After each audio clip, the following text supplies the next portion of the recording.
L'invité de Bonsoir Lyon, Thierry Clerc, secrétaire national du syndicat UNSA Police. Bonsoir. Bonsoir. Merci d'avoir accepté notre invitation. Alors ce matin, Thierry Clerc, un équipage de la BAC est intervenu à Villeurbanne pour un cambriolage dans un magasin de téléphonie.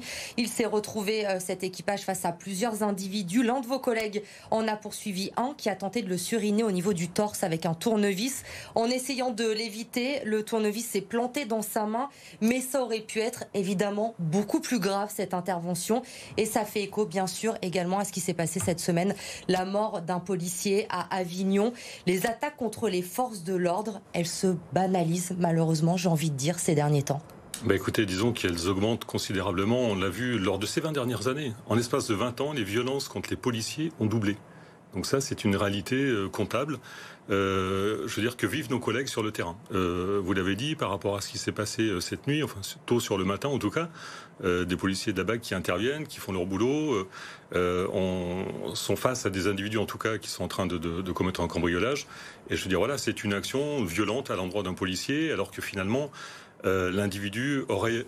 On pourrait dire plus craindre, sauf que je ne peux pas rentrer dans l'affaire puisqu'elle est en cours. Bien sûr. Mais je veux dire, voilà, quand on sait que on a l'impression, effectivement, Thierry Clerc, que cette crainte, en tout cas, elle est moindre aujourd'hui. Certains de vos collègues parlent même d'une banalisation des tentatives d'homicide sur les forces de l'ordre.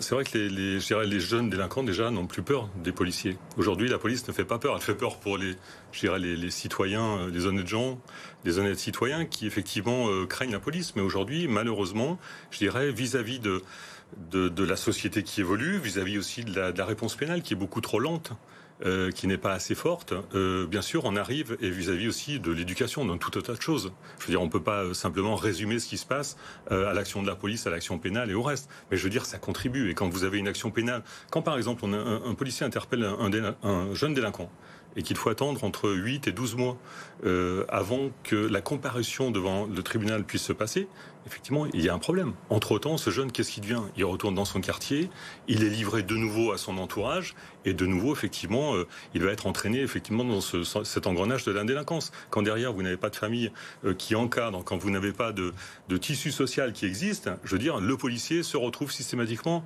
je veux dire, au premier rang, première ligne en tout cas du combat. D'ailleurs, les week-ends, les jours fériés, la nuit, à toute heure du jour et de la nuit, les seuls souvent qui sont présents en tout cas sur la voie publique, ce sont les représentants des forces de police qui, dans le cadre de leur patrouille, dans le cadre des réquisitions qui sont les leurs, je veux dire, sont là pour assumer leur mission et je veux dire, sont confrontés effectivement à des jeunes délinquants, je dirais, parce qu'il ne faut pas stigmatiser les jeunes, mais je dirais de jeunes délinquants qui franchissent des étapes les unes après les autres et qui, je dirais, en l'absence de réponse pénale rapide, et je dirais forte dès le départ, je veux dire, recommence. Et je veux dire, le respect du policier aussi, il commence là. Parce que... Il y a un police bashing, selon vous, aujourd'hui en France?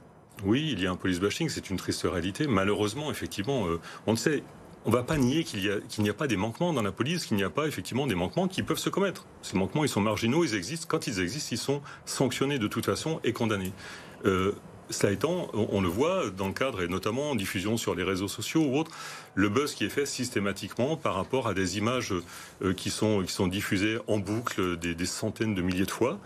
Tout ça, ça contribue aussi effectivement à alimenter, je dirais, la haine vis-à-vis du policier, par rapport à une partie en tout cas de la population, parce que ce qu'il faut dire quand même, c'est que la police, elle a quand même le soutien de la population d'une façon générale. L'ensemble des enquêtes d'opinion... Jean Castex, ce matin, a dit « La France aime ses policiers ».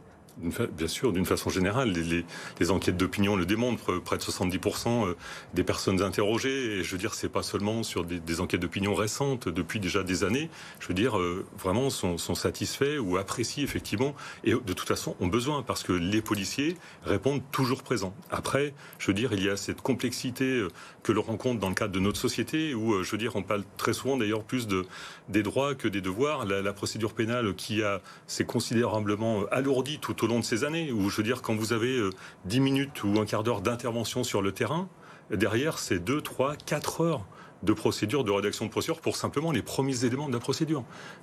Oui. Alors dans ce contexte, pardon, je vous coupe, mais on va avancer un petit peu. Jean Castex, le Premier ministre, justement, a fait des annonces ce matin dans ce contexte très lourd que l'on connaît cette semaine. Généralisation des caméras piétons, 10 millions d'euros pour renforcer la sécurité des commissariats, adaptation des formations initiales et continues, amélioration, justement, vous en parliez à l'instant, de la réponse pénale. C'est la réponse justement que vous attendiez aujourd'hui du Premier ministre? En tout cas, c'est une réponse du Premier ministre. Je veux dire, il y a tellement d'attentes dans la police nationale. Elle est à la hauteur de ce qu'il se passe? À la hauteur, il y a tellement, je dirais, de désillusion de la part de ce que vivent les policiers. Il y a tellement d'attentes qui sont fortes, que ce soit en termes de matériel qui n'est pas performant. On parle de caméras piétons. Depuis 2012, l'UNSA Police revendique des caméras piétons. On a été doté de caméras piétons qui sont totalement inopérantes. Ça ne fonctionne pas. La caméra piéton, c'est au moins le son, l'image d'une action qui s'est passée sur le terrain, puisque les propos aujourd'hui, et je dirais même les procès-verbaux, sont systématiquement remis en cause. Au moins, je veux dire, la caméra piéton permettra d'avoir, par l'image et par le son, je veux dire, la réalité, la contextualisation aussi de ce qui se passe sur le terrain. Mais elle n'empêchera pas ces attaques violentes que vous subissez tout de même ces derniers temps. Ça, c'est un autre sujet, effectivement. Les attaques violentes, je pense que ça concerne d'ailleurs tout le monde, la responsabilisation de chacun, des individus. Les policiers, aujourd'hui, ne sont pas embauchés et employés et ne rentrent pas dans la police pour être des cibles. Les policiers, quand on rentre et quand on devient policier, on sait qu'on le fait et qu'on va avoir à faire un métier difficile, dangereux parfois, mais on ne rentre pas pour devenir une cible. Et ça, malheureusement, aujourd'hui, les policiers sont ciblés. Quand on voit, par exemple, des jeunes qui, en scooter, viennent narguer les forces de police en faisant du rodéo, il y a 20 ans de ça, quand on faisait du rodéo, quand ils faisaient du rodéo, je veux dire, c'était effectivement sauf qui peut quand les patrouilles arrivaient. Aujourd'hui, c'est plus le cas et on vient même narguer les policiers. Donc, il y avait véritablement un problème. Il faut qu'on s'y attelle parce que sinon, effectivement, jusqu'où va-t-on aller? Justement, les rodéos, les tirs de mortier, de plus en plus fréquents dans la métropole de Lyon. Il y a encore eu des rodéos cette semaine, place Bellecour, en presqu'île, en plein milieu de la journée, au milieu des passants. Vous avez le sentiment d'avoir les moyens aujourd'hui pour lutter contre ces problèmes? Les moyens, je dirais, il y a les moyens matériels d'une part, et puis il y a les moyens aussi d'assumer l'action de la police. Parce qu'on sait très bien que sur un rodéo, quand on doit intervenir sur un terrain, on intervient en flagrant délit. Je veux dire, il y a des herses qui pourraient être positionnés, il y a des barrages de police qui pourraient être faits. Sauf qu'effectivement, si dans le cadre du rodéo, il y a un accident majeur, l'individu, effectivement, va suer, va blesser peut-être mortellement un passant, quelqu'un, je veux dire, est-ce qu'on va, vers qui va-t-on faire reposer la faute, effectivement, du drame qui pourrait se poser sur l'action de la police qui se rend... Voilà, donc tout ça, je veux dire, c'est un débat général. Et d'ailleurs, aujourd'hui, c'est la consigne qui est passée auprès des policiers. On n'intervient pas en flagrant délit quand il y a des rodéos dans Lyon ou dans la métropole. Tout à fait, partout d'ailleurs. Les consignes qui sont données, c'est il ne faut pas prendre de risques. D'une part, tenter d'identifier, c'est compliqué très souvent quand vous avez des gens qui sont casqués ou qui sont encapuchonnés. Et donc, véritablement, tenter d'identifier avec des moyens qui sont vraiment limités et ne pas effectivement prendre de risques, je dirais, inconsidérés. Mais quoi qu'il en soit, dès lors qu'on se lance à une poursuite, on prend des risques. Et enfin, les risques, faut-il les assumer? Donc, je veux dire, la position aujourd'hui, effectivement, c'est de ne pas interpeller. Et quand on dit ça, je veux dire, on donne quelque part aussi un message à tous ceux qui font du rodéo en disant finalement, quelque part, on peut continuer. Donc à un moment donné, il faut se positionner sur ce genre de situation. Qu'est-ce qu'on fait? Qu'est-ce qu'on risque? Justement, il doit y avoir une réunion en début de semaine avec le Premier ministre, le ministre de l'Intérieur, qui doivent recevoir les syndicats de police. Quel sera votre discours, justement? Vous attendez des réponses fermes, des solutions pour lutter contre ces problèmes que vous vivez au quotidien?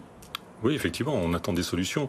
On a le Beauvau de la sécurité, alors certes, qui a été interrompu par rapport à la crise sanitaire, mais quoi qu'il en soit, ce Beauvau de la sécurité, d'ailleurs, qui va être suspendu à la demande de l'ensemble de l'intersyndicale, en fait, qui a été monté, doit reprendre prochainement et devrait reprendre, en tout cas, sur l'item de l'institution judiciaire, du lien de l'institution judiciaire avec la police. Et je veux dire, ça, c'est véritablement important. En fait, quelle suite on donne, quels moyens on nous donne matériels, mais quels moyens ensuite, en termes de réponse pénale, est-ce qu'on assume?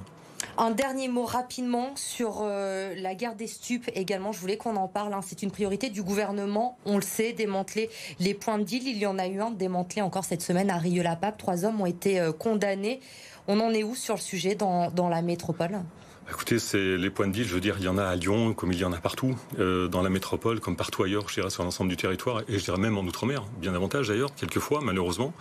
C'est un combat qui s'inscrit dans la durée. Quoi qu'il en soit, c'est un combat difficile. Il y a tous ces petits points de deal. En plus, il y a un rapport avec l'argent qui est tel que, je veux dire, c'est véritablement compliqué parce que dès lors qu'on procède à des interpellations, et même s'il y a des condamnations derrière, il y a d'autres points de deal qui vont se recréer tout de suite dans la foulée.